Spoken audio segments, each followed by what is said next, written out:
یہ بھی basic facts میں آپ سے میں نے شیئر کیا تھا کہ ویل اور شیل کے بعد ہمیشہ فرسٹ فارم آتی ہے. تو یہاں چونکہ ویل اور شیل کے بعد تھرڈ فارم آ رہی ہے تو تھرڈ فارم ویل اور شیل کے ساتھ ہم ڈائریکٹلی اٹیچ نہیں کر سکتے. تو یہاں ہم ویل اور شیل اور تھرڈ فارم کے درمیان میں دونوں کو لنک کرنے کے لیے ایک لنکنگ ورب یوز کریں گے جو کہ ہے ہیو. یعنی اسٹرکچر ہمارے پاس بن گئی will shall plus have plus V3. تو آپ کو پتا ہے سبجیکٹ اور آبجیکٹ تو اپنی اپنی جگہ پہ لگانا کوئی بڑی بات نہیں. ان کا کسی بھی ٹینس کی فارمیشن میں اس کی اسٹرکچر میں کوئی خاص رول نہیں ہوتا. یہ جو بھی ٹینس ہو اس میں سبجیکٹ سب سے پہلے آتا ہے اور آبجیکٹ سب کے اینڈ پہ آتا ہے. مینلی جو چیز فنکشن کرتی ہے ٹینس بنانے میں وہ ہوتی ہے ہیلپنگ ورب پلس ورب. تو یہاں ہیلپنگ ورب فیوچر کے لیے یوز ہوں گے ویل اور شیل اور پرفیکٹ کے لیے V3 استعمال ہوگی. تو دونوں کو لنک کرنے کے لیے ہم لنکنگ ورب ہیو یوز کریں گے. تو اسٹرکچر ہمارے پاس بن گئی سب سے پہلے سبجیکٹ, اس کے بعد ویل یا شیل, اس کے بعد ہیو اور اس کے بعد ورب کی تھرڈ فارم, پھر اینڈ پہ ہم لگائیں گے آبجیکٹ. تو ویل اور شیل آپ کو پتا ہے کہ کس طرح سے استعمال ہوتے ہیں. شیل آتا ہے آئی اور وی کے ساتھ اور ویل آتا ہے آل دی ریسٹ کے ساتھ. یعنی آئی اور وی کے علاوہ جتنے بھی ہمارے پاس پروناؤنس ہیں سبجیکٹس ہیں ان کے ساتھ ہم ویل استعمال کرتے ہیں. بعض لوگ کہتے ہیں کہ شیل کا استعمال جو ہے وہ بالکل ختم ہو چکا ہے. ایسا بالکل نہیں ہے. شیل بھی استعمال ہوتا ہے, ویل بھی اپنی جگہ پہ استعمال ہوتا ہے. لیکن چونکہ آج کے ماڈرن دور میں لوگ تو دوسروں کے بارے میں بات کریں تو بڑے کانفیڈنٹ وے میں بات کرتے ہیں. تو جب آئی اور وی کہہ کے اپنے بارے میں بات کی جائے گی وہ تو پھر ظاہر ہے زیادہ سرٹینٹی کے ساتھ زیادہ کانفیڈنس کے ساتھ بات کرتے ہیں, اس لیے وہ آئی اور وی کے ساتھ بھی ویل استعمال کرنا شروع ہو گئے ہیں. لیکن پیپر کے پوائنٹ آف ویو سے ہم ویل بھی استعمال کرتے ہیں اور شیل بھی استعمال کرتے ہیں. البتہ شیل کا استعمال تھوڑا سا اسپیسیفک ہو چکا ہے. تو آئیے اب ہم اسٹرکچر کو ٹرانسلیشن میں اپلائی کر کے دیکھتے ہیں کہ کس طرح سے ہم اردو کے سینٹنسز کو انگلش میں ٹرانسلیٹ کر سکتے ہیں. تو پہلا سینٹنس ہے ہمارے پاس پاکستان میچ جیت چکا ہوگا. یہاں دیکھیں ہم پوری یقین کے ساتھ پوری سرٹینٹی کے ساتھ نہیں کہہ سکتے کہ پاکستان ضرور میچ جیت چکا ہوگا, بلکہ یہ ہم گیس کر رہے ہیں کہ ہوپ کر رہے ہیں کہ پاکستان میچ جیت چکا ہوگا.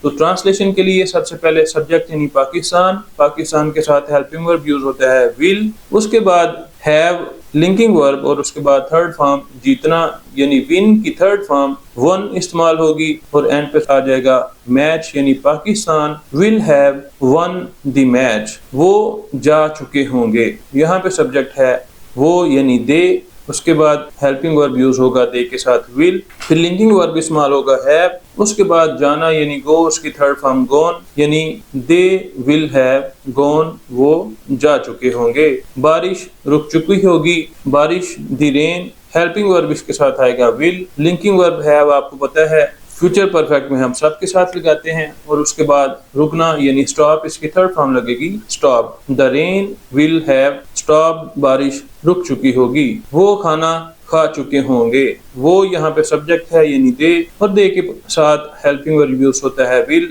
ہیو لنکنگ ورب ہوگا, کھانا یعنی ایٹ اور ایٹ کی تھرڈ فارم ایٹن, اور اس کے بعد کھانا یہاں پہ جو ناؤن ہے اس کو ہم کہتے ہیں فوڈ. ٹرانسلیشن ہمارے پاس بن گئی دے ول ہیو ایٹن فوڈ, وہ کھانا کھا چکے ہوں گے. طلباء سبق یاد کر چکے ہوں گے. طلباء پلورل ہے تو دی اسٹوڈنٹس, اس کے ساتھ ہیلپنگ ورب یوز ہوگا ول, لنکنگ ورب یہاں پہ ہیو, اور اس کے بعد یاد کرنا لرن, اس کے تھرڈ فارم لرنڈ لگے گی, اس کے بعد آبجیکٹ یعنی دی لیسن.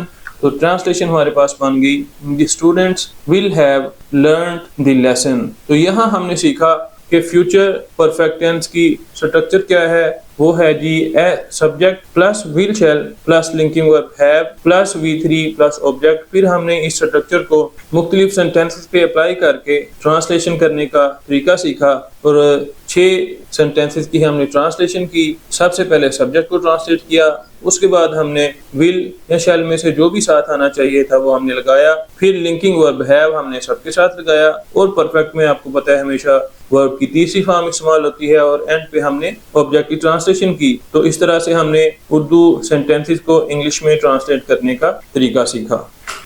آئیے اب ہم نیگیٹیوز اور انٹروگیٹیوز کی اسٹرکچر پڑھتے ہیں. یہ نیگیٹیو اور انٹروگیٹیو کی اسٹرکچر کا چارٹ ہمارے سامنے موجود ہے. سمپل میں ہم نے پڑھا کہ سب سے پہلے سبجیکٹ، پھر ول شیل، پھر ہیو، پھر ورب کی تیسری فارم اور اینڈ پہ آبجیکٹ آتا ہے۔ ایگزامپل اس کی ہے دے ول ہیو پلیڈ کرکٹ، وہ کرکٹ کھیل چکے ہوں گے۔ نیگیٹیوز میں ہم سبجیکٹ پلس ول شیل اور ول شیل کے بعد ہم ناٹ لگا دیتے ہیں، جبکہ باقی ساری ترتیب ویسے ہی رہتی ہے، یعنی سب سے پہلے سبجیکٹ، پھر ول شیل کے بعد not plus have plus V3 plus object, یعنی they will not have played cricket, وہ کرکٹ نہیں کھیل چکے ہوں گے۔ انٹروگیٹیوز میں ول اور شیل کو سینٹنس کے اسٹارٹ میں لے آتے ہیں، پھر سبجیکٹ، پھر ہیو، پھر ورب کی تھرڈ فارم اور پھر آبجیکٹ اور اینڈ پہ question mark. will they have played cricket، یعنی کیا وہ کرکٹ کھیل چکے ہوں گے۔ نیگیٹیو پلس انٹروگیٹیوز کو اگر ہم پڑھیں تو will اور shall کو سینٹنس کے اسٹارٹ میں لے کے آتے ہیں، پھر سبجیکٹ لگتا ہے اور ناٹ ہمیشہ سبجیکٹ کے بعد ہی لگتا ہے۔ تو will shall plus subject plus not plus have plus V3 plus object plus question mark, یعنی will they not have played cricket، کیا وہ کرکٹ نہیں کھیل چکے ہوں گے۔ ڈبل انٹروگیٹیوز یعنی WH انٹروگیٹیوز میں ہم WH پروناؤنس کو سب سے پہلے لکھیں گے، اس کے بعد will اور shall، اس کے بعد subject plus have plus V3 plus object plus question mark, یعنی where will they have played cricket، وہ کرکٹ کہاں کھیل چکے ہوں گے۔ میں ہمیشہ یہ کہتا ہوں کہ انٹروگیٹیوز میں ٹرانسلیٹ کرتے ہوئے اینڈ پہ کوسچن مارک ضرور لگانا چاہیے۔ اگر کوسچن مارک ہم نہیں لگائیں گے تو ٹرانسلیشن کے پوائنٹ آف ویو سے ہمارا ایک نمبر ڈیڈکٹ ہو جائے گا، جو کہ ٹھیک نہیں ہوگا۔ ابھی تک ہم نے 12 ویڈیوز بنا لی ٹینسز کے اوپر، 11 ہم نے ٹینسز پڑھے۔ انشاءاللہ تعالی اگلا جو ہمارا لیکچر ہوگا وہ ہوگا فیوچر پرفیکٹ کنٹینیوس ٹینس کے بارے میں، اور وہ ٹینسز پہ ہماری لاسٹ ویڈیو ہوگی۔ اللہ تعالیٰ کے فضل و کرم سے اور آپ کی دعاؤں سے یہ جو ٹینسز کا ہمارا سلسلہ شروع ہوا تھا وہ بالکل اختتام کے قریب پہنچ چکا ہے۔ اگلی ویڈیو انشاءاللہ ٹینسز کے پوائنٹ آف ویو سے ہماری لاسٹ ویڈیو ہوگی۔ اس کے بعد ہم دیکھیں گے کہ کتنی ویڈیوز ہم نے کمبینیشن آف ٹینسز پہ بنانی ہے، اور پھر جب کمبینیشن آف ٹینسز ہم پڑھ لیں گے تو انشاءاللہ پھر ہم ایکٹیو وائز پیسیو وائز اور اس کے ساتھ ساتھ ہم ڈائریکٹ اینڈ انڈائریکٹ کا سلسلہ بھی شروع کریں گے۔ اور آپ دیکھیے گا کہ ایکٹیو وائز اور پیسیو وائز بڑے ہی آسان انداز میں، بڑے سادہ الفاظ میں، بڑی آسانی کے ساتھ انشاءاللہ آپ کو بالکل یونیک وے میں سمجھائیں گے۔